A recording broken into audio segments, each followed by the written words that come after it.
Good afternoon, everybody. It is my understanding that some of you are getting out of some tests by being here. Is that right? All right. Well, I recognize a few of you. I've either seen some of you at the GYC, or I work closely with some of you, go to your church. And if some of you don't know who I am or what this is even about, I was raised in Paradise, California. Anybody know where that is? Right, kind of an hour and a half away from here. And I was raised in a very conservative Adventist home. I was not allowed to watch television or listen to rock and roll, for that matter, growing up. And ironically enough, when I got to college, I took film studies classes, and I ended up down in Los Angeles working in the film and television industry. I completely left my faith and walked completely away from God. I grew up reading my Bible. I knew the truth very well. I read all of Ellen White's books. And I was still lured away from my faith because of the television and because of movies. So today, what we're going to talk about is obviously a few things that have to do with Hollywood. We have quite a few presentations. Today, you guys are actually going to get to see only one of them. But this is kind of the first one of the few. How many people out there wonder, it's just entertainment and it really doesn't affect me? How many people, I'd like to see a raise of hands, think that you can watch something and, you know what, it really doesn't affect you? Wow, so actually quite a few of you know in this room that it actually can affect you. Well, the second question that I'd like to ask is, how many of you in this room have physically seen sorcery? There's a few of you, actually. Physically with your own eyeballs. When I ask that question about sorcery, what comes to mind when you think of sorcery? What do you think about? You think of a magician, you think of... What else? What kind of items and things come to mind when you think of sorcery? Levitating, that kind of things, right? Well, Hollywood has done a wonderful job of putting in everybody's head actually what sorcery is. Witches, witchcraft, wizards, putting spells on people, crystal balls. And in fact, Walt Disney's been long into sorcery. They put it in their cartoons. Mickey Mouse is the ultimate sorcerer.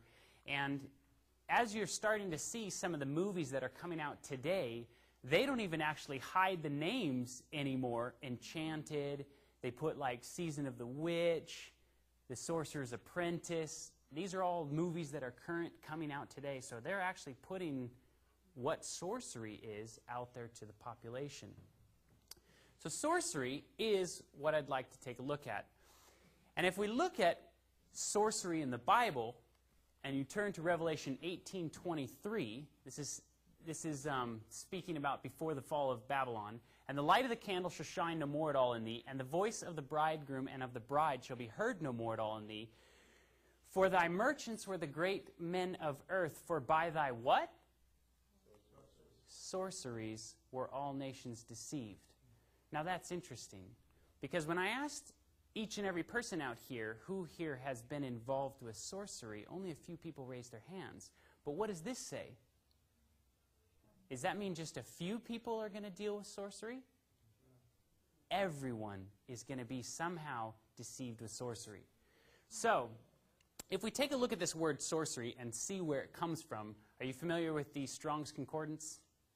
The lexan, where Greek words come from and things. The word sorcery comes from the Greek word pharmakia. What does that sound like? Pharmacy, you're correct. That's where we get our modern day word pharmacy from.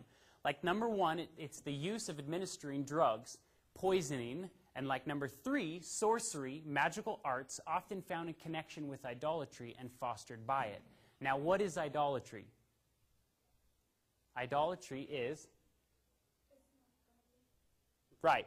Worshipping anything other than God is considered idolatry, okay? Number four, the deceptions and seductions of idolatry. So by this definition right here, you could say that anything that medicates your mind, like the drugs, that takes you away from the will of God, because what is the will of God? To worship Him, right? So anything that medicates your mind so that you will not follow the will of God is considered sorcery. Okay? Let's just take a look at your brain for a second. This is your command center. This is where you make all of your decisions. It's the seat of your morality, your spirituality, and your will. Your frontal lobe here is where you consciously make those decisions about everything that you do.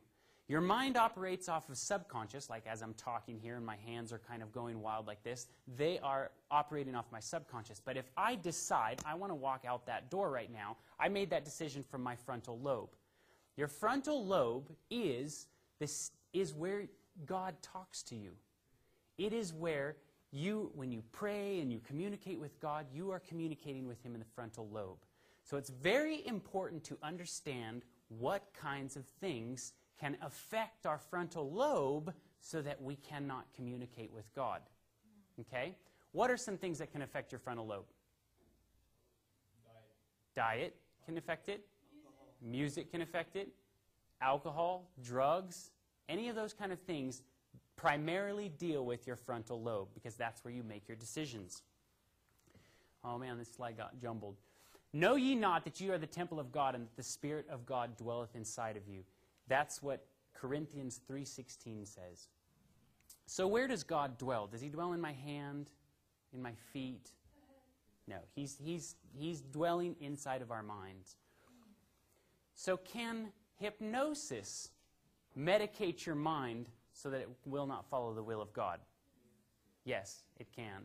In fact, if you look at the classic definition of hypnosis, this is just coming from a dictionary. Hypnosis is a mental state of heightened suggestibility characterized by a trance-like sleep. This is variously achieved by repetition of instructions in a low-level voice or having his subject fix his gaze upon a light source in an otherwise dark room. What does that sound like? Fixing your gaze on a light source in a dark room, by definition, is hypnosis. And when you think about it, when people sit down and they watch television, what do they look like? Right? Have you ever seen what people look like when they're hypnotized? They're kind of not there. When you sit in a room and you are not aware of things that are going on in your periphery, other things, you are actually in the same, almost exactly the same state of mind as you are in the state of hypnosis. Volume 8 of Testimonies to the Church, page 293, says this: in the future, Satan's superstitions will assume new forms. Errors will be presented in a pleasing and flattering manner, and false theories, clothed with garments of light, will be presented to God's people. Thus, Satan will try to deceive, if possible, the very elect. The most seducing influences will be exerted. Minds will be hypnotized. Ellen White saw this 100 years ago, that we would be dealing with hypnotism of the mind. Paul says in Corinthians 6:12 here, all things are lawful for me, but all things are not helpful. All things are lawful for me, but I will not be brought under the power of any. Giving your willpower up to somebody else is basically giving your choice of life up to another human being. That's why it's not a good thing to be involved in hypnosis. And hypnosis is now being widely used out in even the medical field. They are having surgery under hypnosis. They can actually have complete open heart surgery, no medication whatsoever. The patient is completely awake, doesn't feel a thing. Hypnosis is very real. It works. People quit smoking. But it is giving your willpower up to somebody else. So what happens in your brain while you're sitting there watching television? Okay? What's going on inside of your brain? Your brain has these things called brainwave patterns.